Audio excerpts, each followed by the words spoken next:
the opportunity. My name is Vinith, and the subject, as Jack mentioned, is the biological explanation to homosexuality.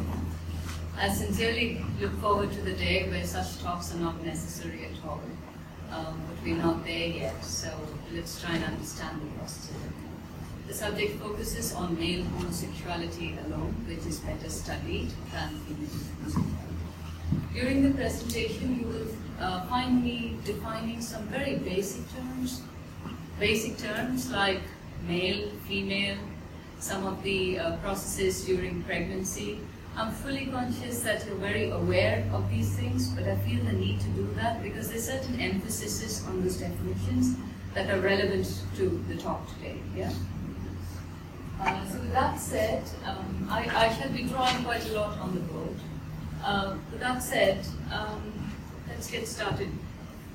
Unlike reptiles, where to make a whole new reptile, all of the energy, oxygen and nutrients is available within a single egg. Unlike reptiles, human beings as mammals, we are exceptionally complicated creatures. Our need for energy and oxygen and nutrients to create a whole new human being is significant. An egg would be one heck of a large egg if we had to take that route. And therefore, the human being grows inside a host body, the mother's body, and it gets all its nutrients through an unlimited supply, through an exchange through the placenta during gestation. This exchange of fluids between the mother and the fetus is exactly that, an exchange. Whatever courses through the veins of the mother may find a way into the fetus's bloodstream. Likewise, whatever courses through the veins of the fetus is likely to find its way into the mother's body. Now, all of this exchange is not necessarily beneficial to both parties, which is why when mothers are pregnant, we tell them don't smoke, don't drink, don't take antibiotics, etc., because it will interfere with the fetus's development. From the fetus's side, there's actually nothing of value coming into the mother's bloodstream. The fetus is taking highly oxygenated, nutrient-rich, not blood, but the components in the blood, and consuming it and sending back waste. So basically, during pregnancy, the mother's body is a huge waste processing system. So it's getting deoxygenated blood, it's getting a nutrient-deprived blood, and it processes it, reoxygenates it, and sends it back. There are other things that the fetus produces that can actually be quite detrimental both to the mother and the fetus. One of them is the Rh factor, the Rh protein. If you say I have B positive blood or B negative blood, the positive and negative indicate the presence and absence of the Rh factor. If the fetus is Rh positive and the mother is Rh negative, at some point these proteins will find their way into the mother's body, which will see them as a foreign body. It will attack it, and whatever it creates, the antigens it creates to attack the Rh factor finds its way into the fetus's blood and can cause severe anemia and even a fatality of the fetus. So we now know this, medical science, we intervene with the right drugs if the mother is Rh negative and the child is Rh positive. The third thing that the child produces that is relevant to our presentation is testosterone. If the fetus is a male, at some point it will start producing androgens. Androgens is the umbrella name for male hormones. One of them, the primary one, is testosterone. So at some point the fetus starts producing testosterone, which will find its way into the mother's body. I, as an adult female, if I'm exposed to testosterone today, over a period of time, my body will change. My breasts will become flatter, my voice will become deeper, my skin will become thicker, my hair will become coarser, but most importantly, my reproductive system will start shutting down. If there's any period in a woman's life when nature wants her reproductive system to be top-notch, it's when she's pregnant. And if when she's pregnant, she's got testosterone messing up her reproductive system, potentially leading to a fatal pregnancy for the fetus, nature intervenes. And what it does is it produces androgen negators, androgen suppressors, which will prevent her body from shutting her own reproductive system down. Okay?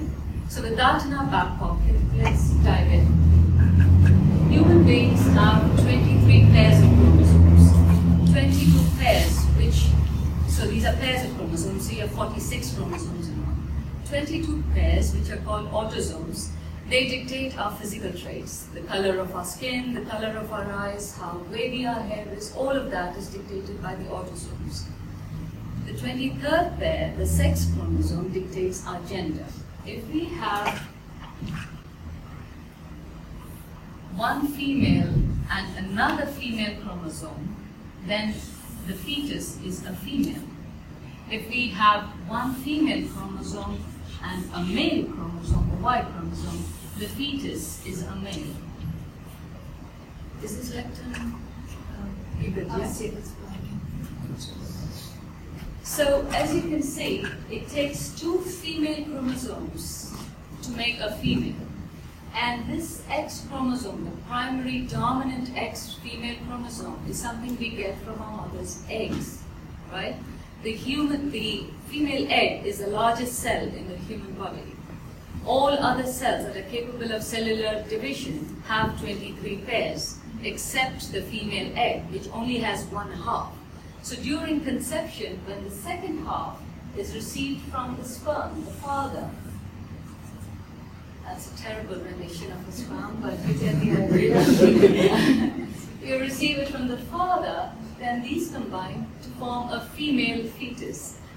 I've got my husband David going this every now and then, so if you can't hear me at the back, just let me know, yeah? Likewise, if the sperm contains a Y chromosome, the fetus is a male. Yeah? This is another fundamental thing that so many people don't know, that the gender of the child is determined by the father, never the mother. The mother's eggs are always female, right? If the sperm contains an X chromosome, you get two female chromosomes that will go on to form a female child. If the sperm contains a Y chromosome, they'll go on to form a male. So, for the purpose of our talk, we're going to trace the life of a male child in the womb. Yeah? So, if I were to draw one more aspect of these genders, unlike the autosomes, which is the 22 pairs of physical chromosomes, which are referential, the sex chromosomes are absolute. And what I mean by that is, in a room full of people, I might be the darkest skinned person. My skin might be lighter than some others. My skin might be darker than others. My hair might be straighter than some and waverier than others. So there is a reference. There is no A point to say this is, X, Y, Z, right? So there's a reference. There's a spectrum. With gender, not so. I'm stating some basic, obvious things, but they are relevant. With gender, it's absolute. You're either male or you're female. What about intersex conditions? I'm going to get to that. Right? But when you say this person is male, it is the possession of certain reproductive organs. You have a set of reproductive organs, you're male. You have a different set of reproductive organs, you're female. All right. If you think of all of the secondary sexual traits, if I had the flattest chest, I would physically the flattest chest, the deepest voice. If I was hirsute like a gorilla's back, I would still be female. In a room full of females, I'm female. In a room full of males, I'm male. There is no reference. Reason is I possess a set of reproductive organs, right? So that's what makes me female. All right, so getting started, I'm going to draw a graph where on the x-axis is time, t. On the y-axis are the genders, right? Now, the mathematical graph is not the best system because graphs are always about ranges, but in our case, it is two quadrants. It's binary. You're either here or you're there. There is no range. So what happens during conception? When the sperm penetrates the egg will immediately create a protective layer right outside of it so that there are no more sperms penetrating. But what's interesting is the recipe to create a whole new human being lies with the mother's egg. It's the largest cell. It has the recipe. It leans on the sperm to give the parameters to create that human being. If I could draw a parallel, it's like you're cooking something and you've got all of your ingredients available to you. At some point, you pick up peppers. You're going to throw the peppers into the mix. Is it habanero? It's going to be really spicy. Is it bird's eye chili? It's going to be a different flavor. So the chromosomes that come from our father are those parameters. The recipe itself is dictated and governed by this egg that we inherit from our mother. It is the dominant of the two cells, right, between the sperm and the egg. And therefore, all of us started our life as females. When I first learned it, even now when I say it, it gives me goosebumps, that every one of us in this room started our life according to the default blueprint, which was female. The trajectory would be changed for some of us who would then go on to become male.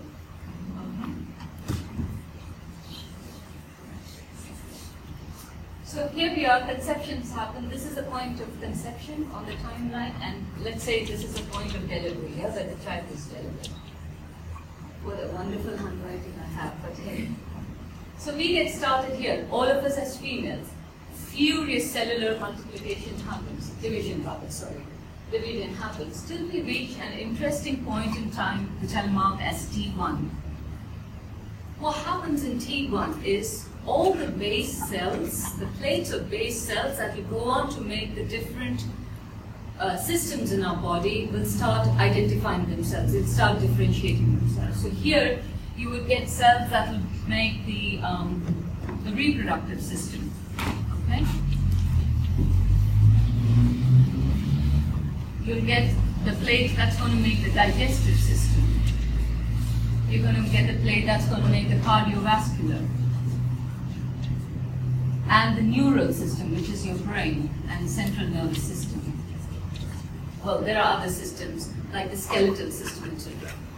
What's of interest to point T1, and I refer back to the definition of male and female, where just the possession of certain reproductive organs make you male or female. What happens at T1 is that this chromosome, which has been lying in a dormant state up until now, wakes up. So it is at this point that the recipe says, I'm going to pick up the gender chromosome and see what it is. And since we're tracing the life of a male, it's over here that the Y chromosome wakes up and says, hang on a minute, this is a boy, right? This fetus is going to be a boy. So it takes a reproductive system and very swiftly brings it to this quadrant. And just by doing that, the fetus becomes male, because it's really just the reproductive system that differentiates the two. So now, you have a set of systems that were designed as per the female blueprint, where the reproductive systems can be picked up and said, this is a male, and the necessary changes will be made. Yeah? So 2 points of interest here. One is the reproductive system between males and females, as vastly different as they are in form, function, and purpose, are made of the same base cells. Yeah?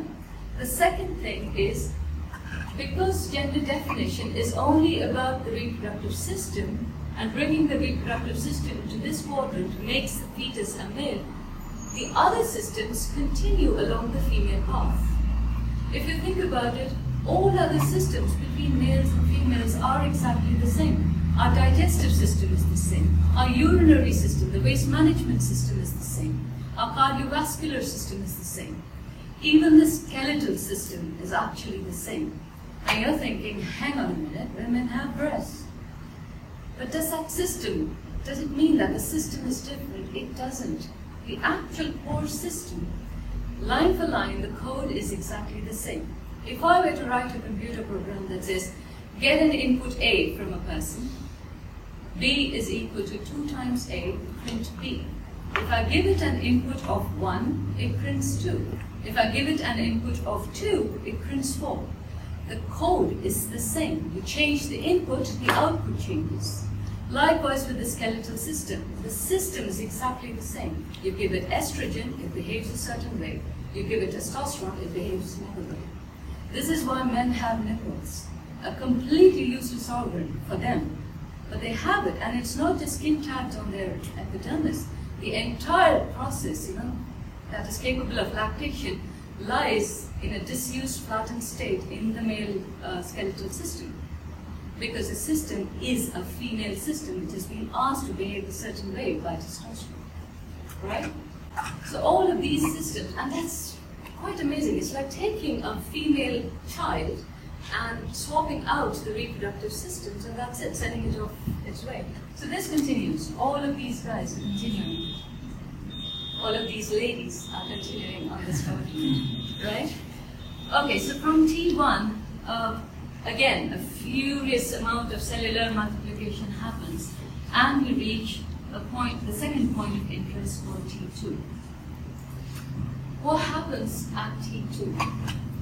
At T2, after producing a fully functional, remember we're tracing a male child here.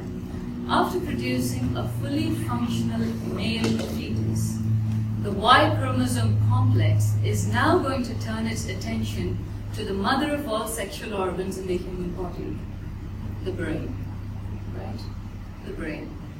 Who we are, what we like, what we dislike, what we fear, what we embrace, what we repel, what we get attracted to, is dictated and governed by this rather unassuming looking organ called the brain. In fact, when we say I, me, myself, we're really referring to the brain. The rest of the body is just a vehicle to do its bidding. I've started doing something funny these days, where I imagine people with none of their other systems except their nervous system, so brain and nerves hanging. So all of you sitting there with nerves draping the chest, because that's really who we are. It's the brain. Everything we do and say and the things we do to ourselves, all of that is governed by the brain. What has the brain been doing? The brain, as you can imagine, has been incredibly busy, throughout gestation. I was trying to come up with an example that might do justice to how the brain and what the brain's been doing through the period of gestation. And the best I could come up with still doesn't do justice is think of millions of hectares of barren land. Yeah? There is nothing there, just brush and weed. And we've now said, we're going to bring up a city over there. You have 10 months and you have a whole modern city that needs to come up. That's what's happening as a child is getting formed. And for that city to come up, you now have to put in roadways and electric lines and water lines and sewage lines. You've given permissions to builders who are going to go to one corner and build up a 50-story building. They're not going to be thinking about water lines. They've just been told, here's a hookup. You hook up and your sewage will go. They don't care where the sewage line is. The city authority, right, the governance body has to make sure all of the city can function. So it holds the authority and it'll take the actions for the components to talk to each other. That's pretty much what the brain's been doing. The kidney is dividing like crazy in one corner. There are muscles that are doing the same in another corner. It's got to connect to everything. And it does. The development of the brain during pregnancy is one of the most fascinating things to study under a microscope. This is what it does. It sends out one neuron. It is attached to another neuron, so on and so forth. There's a whole chain of neurons go out. And the first neuron is told, here is a blueprint, a biological, not blueprint, a biological signature, let's say. Let's say that of a kidney cell, yeah? So the core brain tells the first neuron, go find out where the cell that answers to this description is located, because they're all multiplying all over the place. And this neuron goes out. And it's fascinating to study because you'd think it know where to go. It doesn't. It goes up, it goes down. It's like a waiter in a very busy cocktail party who's been given a picture and say, go identify this guest. So that's what this neuron does. It goes up, it goes down. This is a heart cell, you're not what I want. This is a bone, I don't want this. Found the kidney. And it latches onto the kidney, relays the message back to the core brain, which then sends all the necessary neural infrastructure for the kidney, right? So as you can imagine, with all of those organs multiplying as crazily as they are, trillions of cells getting produced, the brain has been incredibly busy in the physical world. Okay? So up at point T2, it has a fully functional male baby, male fetus, but does it think like a male? Not yet. That process starts at T2. So after a fully functional male child has been created, the Y chromosome complex will now take a feminine brain. Now we're using slightly different words, masculine and feminine. They're no longer male and female. Male and female have a reference in the physical realm. masculine and feminine, not so much, yeah? The Y chromosome complex, I'm just going to let this little water.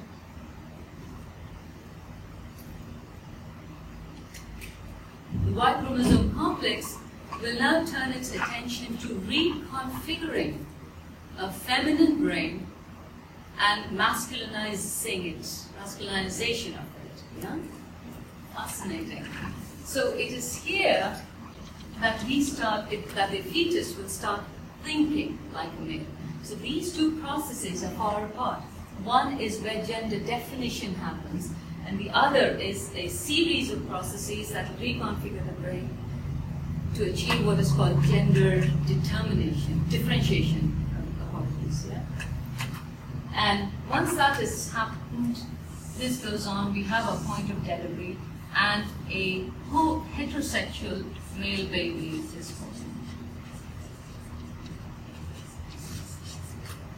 With me so far? Did I get? I'm going to draw one more graph, okay? So point T1 and T2 are of interest. Let's look at these points closely. Point T1 is a point of gender definition, which I've written here. This is gender definition. Point T2 is a point of gender differentiation, okay? You start thinking like a male. Now, if you look at these 2 points, and I draw another graph, this time again on the x-axis we have time t, on the y-axis we have the volume of testosterone, yeah, or the volume of androgens, but let's focus on testosterone. So between these 2 points, once gender has been determined, very quickly, this happens around the 6th week of pregnancy, by the way. Very quickly, the fetus is going to start producing testosterone. So if you look at the volume of testosterone in the blood, it looks something like this. This is not an accurate graph, but more or less, yeah? It goes from 0, there's a swell, and then it falls off. Now, a portion of this volume of testosterone is going to find its way into the mother's body. So the mother's body has a graph that looks like this. Okay, so this is point T1, and this is point T2. This process, by the way, continues postnatal, so even after birth, this reconfiguration of the brain continues. So some of you are probably already connecting the dots here. Okay? You've got testosterone that the fetus is producing, bulk of which it will consume for itself. A big portion of it needs to get absorbed by the hypothalamus in the brain, right? And that's what dictates our gender differentiation. A small portion of it will go find its way into the mother's body. Whatever goes into the mother's body will result in the production of the testosterone, again to suppress her, right? This is to protect her reproductive system and therefore the fetus that is growing in her. In some cases alone, the amount of testosterone suppressants that the mother produces is such that it intervenes with this process of reconfiguration of the brain, which means you have a male child, male is in the physical world, but the reconfiguration is masculinated enough, is dictated by how much the process got complicated. Yeah? So it's at point T2. So if you think about it, I've drawn a matrix here. At point T1, our gender definition was female, and that is the default status. If none of this had happened, all of us would just go on and become females, right? So at point T1, our gender definition is female, our gender identity is female, our gender behavior, mannerisms, etc. are feminine, and who we will be attracted to for the purpose of procreation will be males. Now this process changes at T2 for the male fetuses. So by T2, you're already a male in the physical sense.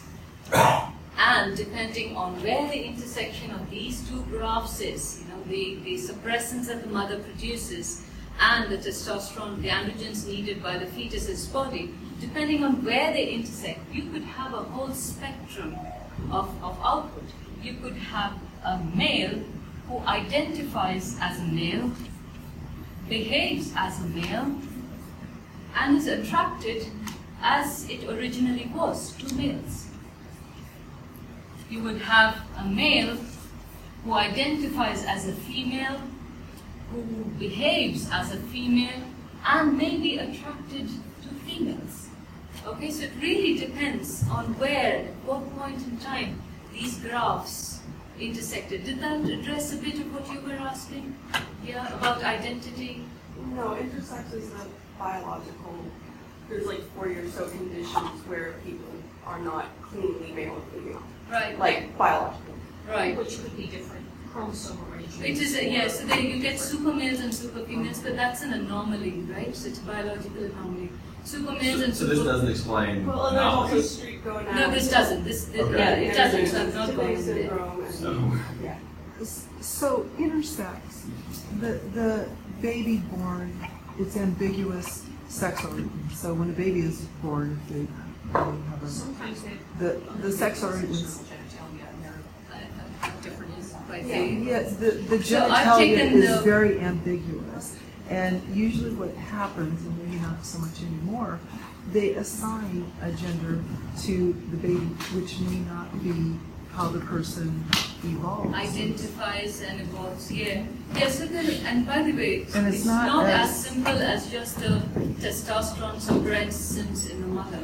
Originally, it was believed genes had nothing to do with gender preference, right? With our sexual preference. But now they find that there are genes that influence some of these processes that may be turned on and turned off. And the reason this is the most popular basis to explain homosexuality is with every male child that a woman produces, the chances that a subsequent male child will be homosexual goes up by 30%, right? Because with every male pregnancy, her testosterone suppressing system is getting stronger and stronger. Other fascinating studies have revolved around twins, identical twins who share their entire genetic, their gene patterns, 100% of it, and yet one would be a heterosexual and the other is a homosexual. That's a fascinating group to study, and that's what has given much more focus to the interest on genes. That genes do make a difference in saying how much testosterone the hypothalamus might be allowed to absorb, and therefore it will be attracted to females, and vice versa. How much might it not? Yeah. Is it one of you? So this pretty much explains, the biological aspect of homosexuality, right? Since we have a little more time, switching gears a bit, does anybody know the origin of the word sinister? Where does it come from? Left-handed. The left-handed, yes. So the word dexterous, which means being adroit, being good, not just good, but doing it comes from the Latin word for the right hand, yeah? Dexter. The word sinister, with all its ominous connotations, comes from the Latin word for the left hand, sinister. Because in ancient times, the left side was considered to be the side of the darkness. There are multiple explanations to why a lot of the religious processes that were done facing north. So there's the god of light coming from the right and the god of darkness disappearing on the left. There's that. And most people are right-handed, so when you're in the battlefield, you're better protected, so death comes from your left. So there's a whole bunch of reasons why the left side has received such a bad press. Consequently, in multiple cultures, being left-handed is considered abnormal, right? And correctional, worthy of correction, because it was abnormal. I have a cousin who's delightfully named Merlin. Merlin is only a few years younger than me. Merlin was born and brought up in a village, and he was left-handed when he was born. was, because they wrapped his knuckles to the bone both at school and at work, and they corrected him to become right-handed. To this day, when you say, Manan, write this down really quickly, he writes it quickly, but in a mirror image, because his brain is wired differently from mine. If today somebody tells us being left-handed is an act against mankind, it's an act against God, it's an act of sin, it's a matter of personal choice, it needs correction, is unnatural, we don't even stop to scoff at such people. Why? Because we don't lean on the crutches of scientific ignorance that our ancestors leaned on. Right? But these crutches were given by very powerful systems. Religion, politics, which is kind of an extension of religion when we go back far enough, socio-cultural theory. So these are very powerful systems that have given society these crutches. And then science came along and started kicking out these crutches. No, the sun is not a god, it's just a ball of fire. So when science started kicking out these crutches, as with crutches that get kicked out from under us, the first few steps we take are unsteady ones. We falter, we fall, we pick up. Some will try the cycle again, others will reach out and grab the crutches because that's the only stability they've known. But as with crutches that get kicked out from under us, we're closer now than ever before to being able to run, to fly. Homosexuality is no more an act against God, it's no more an act of sin, it's no more an act that requires correction, it's no more an act of personal choice, it's certainly not an unnatural act than heterosexuality. It is how the brain was wired. It's how the brain was wired. Yeah. Well, to the spirit of scientific inquiry, the pursuit of human equality, and the preservation of human dignity, may we spread our wings and soar crutch-free. Thank you very much.